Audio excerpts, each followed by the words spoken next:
Bonsoir. C'est une deuxième vidéo que je fais aujourd'hui, 30 avril. Donc, nous sommes 18h15. Donc, c'est une vidéo que je fais pour vous expliquer le pourquoi du harcèlement de Pôle emploi. Quand tu vois que vous êtes une personne compétente qui arrivait là, et pourtant ils savent bien les circonstances pour lesquelles je suis inscrite à Pôle emploi, suite au licenciement que j'ai eu, dû au harcèlement de mon employeur. Donc, par ricochet, ils repartent pareil. Eux, ils prennent le relais de harcèlement. Je vais travailler, ils reprennent le harcèlement. Donc, actuellement, je ne travaille plus. Donc, de 2017, j'ai pas travaillé jusqu'au 1er mai 2019. Du 1er mai 2019, j'ai travaillé jusqu'au 15 mars 2020. Et de 2020, 15 mars, donc c'était un vendredi, du 17 mars 2020 jusqu'à aujourd'hui, je ne travaille pas. Mais Pôle emploi ne veut pas me verser mes allocations. J'ai encore des indemnités journalières de mon employeur précédent. Donc, il coupe tous les mois de décembre pour vous dire, revenez vous inscrire au mois de janvier. Donc, vous n'êtes pas payé en décembre, vous n'êtes pas payé en janvier. Et vous repartez vous inscrire, ils vous enlèvent 50 jours, 30 jours comment ça s'appelle, d'indemnité. Et aujourd'hui, jusqu'à ce jour, 30 avril, donc de décembre à 30 avril, je n'ai aucune indemnité. Je vis avec mon mari et mes 2 enfants.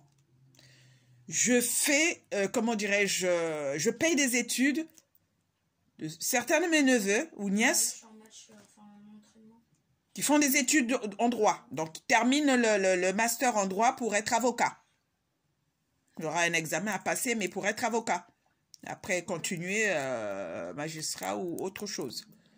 Vous voyez, la personne est bloquée à cause de cet argent-là qui ne sort pas. Entre-temps, j'ai des personnes qui tombent malades, des personnes que je dois aider et tout. Je ne le fais pas en allant prendre l'argent dans leur caisse, mais c'est l'argent que moi je gagne en indemnité ou en salaire que je fais ça. Et imaginez que je ne sois pas mariée. Mon mari ne gagne pas des salaires mirobolants. Il est fonctionnaire de la fonction publique qui ne gagne pas grand-chose. Vous voulez vivre de quoi?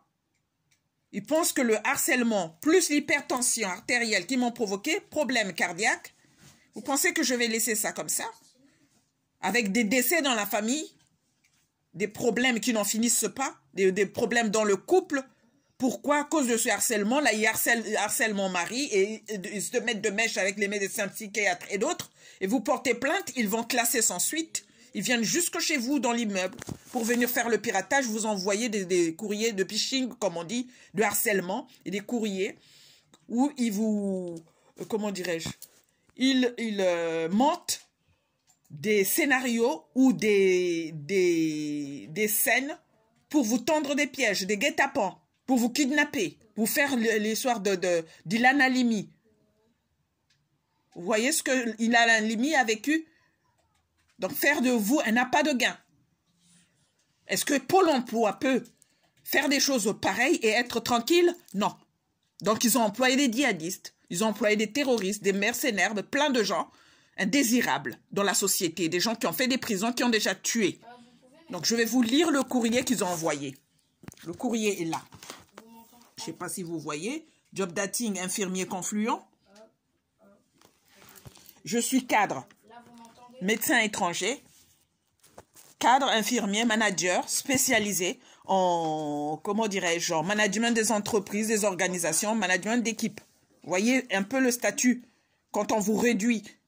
Il y a coronavirus. Hormis coronavirus, ils me licencient de mon emploi d'infirmière parce que j'ai été enterrer mon frère. Et parce que j'étais déjà harcelée, il ne fallait pas que je travaille comme cadre, il fallait qu'on me réduise. S'ils pouvaient me réduire à aide-soignante, je serais encore aide-soignante ou femme de ménage. Parce que d'après la clinique du Mont-Louis située dans le 11e avec Virginie Falk, Ariel Koubi et que sais-je d'autres, je suis la seule femme à avoir fait les études de cadre dans cette clinique, qui n'ont pas payé, mais que j'ai fait payer par mon congé individuel de formation, le CIF, avec le fonds GESIF. Et même ça, ils ne déclaraient pas convenablement. Vous voyez? Donc, je vous lis le courrier juste pour vous dire de faire attention.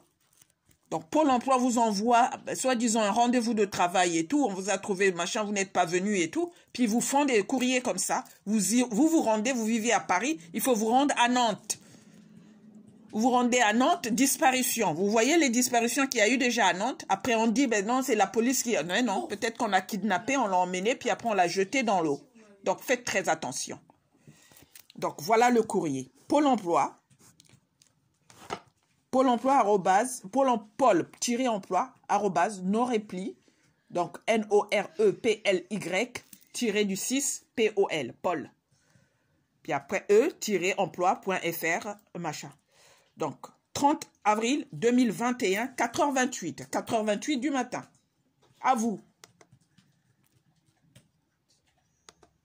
Bonjour. L'hôpital privé du Confluent, à quelques kilomètres du littoral atlantique à Nantes, ville classée dans les métropoles les plus dynamiques de France, l'hôpital privé du Confluent propose des activités de consultation et d'hospitalisation en court séjour de médecine, chirurgie, cancérologie et cardiologie et dispose d'un service d'urgence 24 heures sur 24. Donc que ces maladies-là les attrapent tous qui souffrent de ces maladies-là déjà. Tous ceux de Pôle emploi et ceux qui ont écrit ce courrier-là. Et ceux qui proposent ces emplois-là. Donc, classé depuis plusieurs années dans les meilleurs établissements de santé privés de France, palmarès Le Point, l'hôpital privé du Confluent, établissement du groupe Vivalto, donc comme V-I-V-A-L-T-O, santé, s'inscrit également dans une dimension territoriale, groupe, établissement sanitaire du territoire des pays de Loire et Nouvelle-Aquitaine. Il rassemble 200 praticiens exerçant une cinquantaine de spécialités et plus de 1000 salariés. Nous recherchons en CDD et CDI temps plein ou temps partiel de jour comme de nuit des infirmiers diplômés d'État, service d'hospitalisation, journée de 12 heures, ou bloc opératoire, journée de 7 heures, formation au poste assurée.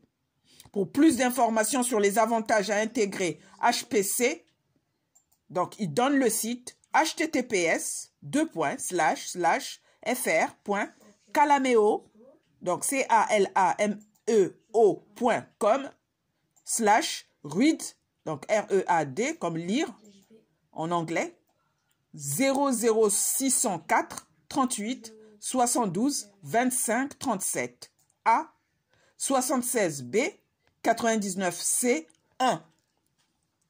En partenariat avec Pôle emploi, un job dating est organisé le lundi 10 mai le matin dans les locaux de l'hôpital du Confluent. Donc, il faudrait que je me déplace à Nantes.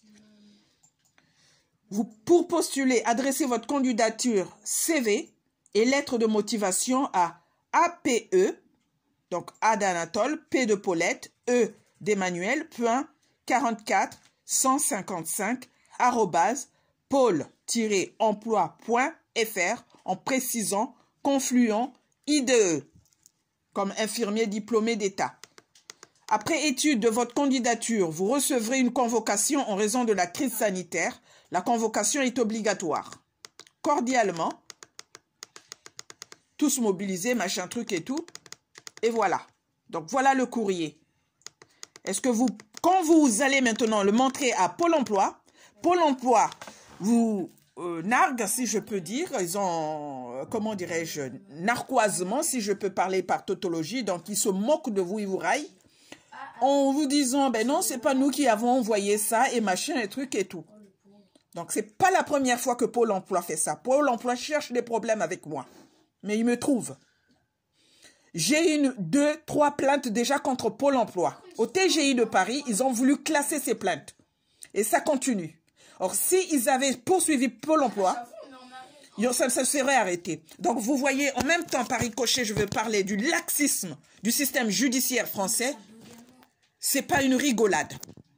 Après, qu'on ne se tonne pas de ce qu'on vit ici, sur ces mêmes personnes qui vont jusqu'à aller dans les pays étrangers parce qu'ils ont les pays, les papiers, excusez-moi, administratifs, d'apparence entre griffes correctes, ils vont dans des pays étrangers, ils vont jusqu'à tuer des présidents comme Idriss Déby ou d'autres, ou faire des attentats, ou faire des actes de terrorisme en laissant sur place non pas leurs empreintes, non pas leur ADN, mais ceux des autres. Parce qu'ils entrent dans les appartements où ils envoient des gens pour aller le faire, comme font les psychiatres.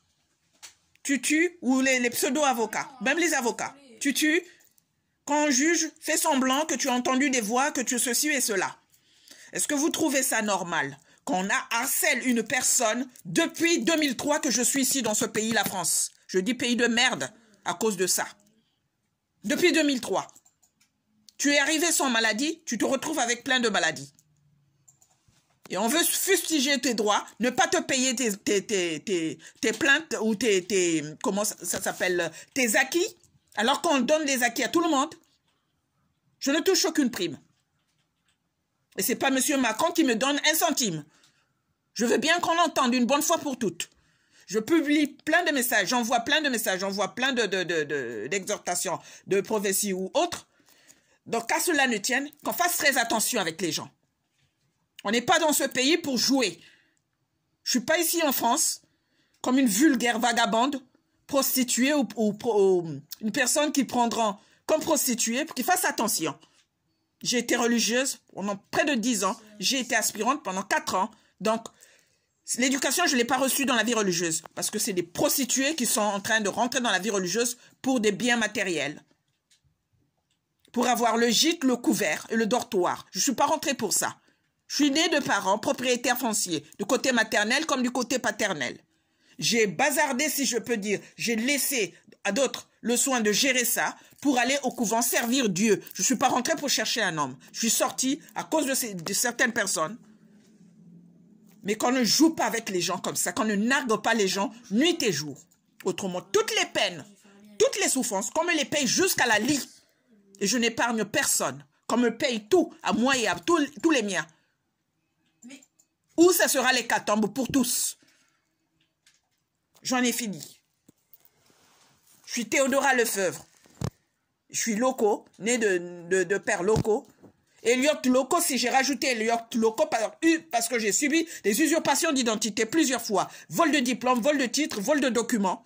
J'ai signalé même à la police. Ah ben non, on va classer sans suite. J'envoie un message, disant un mail au tribunal de Nantes.